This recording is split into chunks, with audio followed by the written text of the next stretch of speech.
Okay, here's an experiment at Copper Gardens in Rough and Ready, California. I'm kind of shooting from the hip here, meaning that I haven't planned this out exceedingly well. Not that I ever do. However, I want to show one client in particular and any of my millions of followers. Okay, a couple of dozen or so. And by the way, and I think I say this once in a while, I'm not trying to create a vast following. I use YouTube to place my progress online and a few variations, a few extra videos now and again, but primarily to let a client know that I have not taken their deposit and headed off to the Bahamas or anywhere else. I'm here, I'm working on your deal, whatever that deal might be. So, this piece is going to Pennsylvania. Now, you know who you are. I mentioned no names here to protect the guilty. But what we're doing today is a kind of a gate that goes nowhere. And it so goes nowhere that it will have no hinges and no latch. It will be a screen or a block at the end of the walkway that precariously and peculiarly sort of falls off the edge of the earth. And I don't know why, and I don't know if the owner knows why, but she's in a situation where this exists. It's a beautiful home, and I feel honored to be a small part of it. But she wanted a piece that would go at the end of this walkway, and there's a very crude look at an early sketch. I don't know if this will come through or not. It seems kind of silly, doesn't it? But we started with this, and we've made modifications as we go along. I send her videos or photos. She sends me ideas. I love working with this lady. She's just a delight to talk to on the phone, is very aware of what she wants and where we're headed, and is helping me a lot. And that's my favorite type of client, one who's involved and understands where they want to go. It doesn't always, it doesn't have to be that way. I'm happy to take the reins and do the whole project in terms of what seems to be needed for a given situation. But what I want to do rather quickly here so that she will understand, I know I keep telling her this, that I'm doing something, and my complaint has been lately that I am 80 years old with a 30-year-old brain, and every morning I think I can do 30-year-old work, and I get out here and I have an 80-year-old body, and so things don't always go perfectly, but I keep working every day and doing stuff. So we added in, well, let's see. Let's just look at the beginning. Here are some leaves that I spent a good deal of time cutting out, doing a little notch, giving it some shape. I hope the 3D effect is going to come through here. We put a lot of shape into about 32 to 35 leaves. Quite a big pile of them.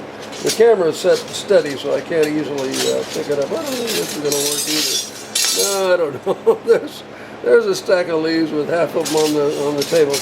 So leaves, and then the idea came along of birds, some birdies. And the client sent me a link to a company who had already done this, made cast copper birds resting in a nest, and it's just perfect. I could build it, but I could not possibly do it for, I think we spent $125 a piece for these two birdies in the nest. And man, there's no way. I have casting equipment and wire and the knowledge, but my birds would have been about $1,000. No, I'm sorry, that'll scare people off. No, not really, but I would buy them. Something as complex as that I would buy. Then butterflies came up. Oh, yippee! I love to make butterflies, so here we are. I made 3 of these little guys, paid no attention to the color. It's just been through all of the assembly processing, so it all gets cleaned and polished and recolored before it goes anywhere. So now you've seen, let's see, little birdies, butterflies, and leaves. And then a request came in for flowers, and I thought, yes, this piece just needs flowers. So I almost wanted to do a how-to video, but it's just so complex and time-consuming that I thought better of doing that. But I'm going to show you the flowers and give you a little description. I actually have one. I found this piece of a flower. There's 2 flower petals that I did not finish, and I just spotted it minutes before I turned on the camera. So I'm going to do this one little bit of finish work, and oh my goodness. Oh, maybe I'm not, because my camera, I see, was kind of stabilized by the homemade anvil that I'm doing this on. But what I've done, and let me describe it. What I've done is just finish, I rounded it out in my dapping block over here with a plastic hammer, right here, right out of good old Horrible Freight. And so I get the shape, the curve that I want, and then I give it a little bit of a back bend, which partially strengthens the petal. Not terribly important, but to be considered in anything, particularly a gate, although this is, as I say, is not actually a gate, but it is going to look like a gate. So what I've done then is curled these over. It's a little bit interesting in that it's all shaped one way, and now I want to take just the lip and shape it the other way. Not terribly difficult, but neither is it specifically easy. So they will go together. Here's a trilogy of 3 doubles, and I make them as doubles. Does that make sense? There you go. There's a petal and there's a petal.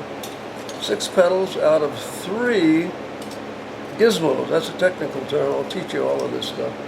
3 gizmos and a little skirt that goes on the bottom, and then there'll be a stem coming out the bottom, and the stem will have a brass nut built into it, and on the top there will be this thing that I cannot find right now. There will be a little stub out tip. This is a plumbing stub out used by plumbing contractors for a million years, although today they've moved on to plastics and other junk, excuse me, wonderful stuff. But this will be in the middle of the flower, and it will have the bolt on it that will run through, which will pull the whole thing together, and then out the other end will be a little bit of a, well, here's an example, maybe not the perfect thing, but there'll be a stem coming out a short distance, which will then attach to the fundamental piece that we're building as a screen for the end of this walkway. Did I mention that if you did walk off into this walkway, it would be a long tumble the rest of your life down the hill? Peculiar situation, but this is, I hope, a really good solution.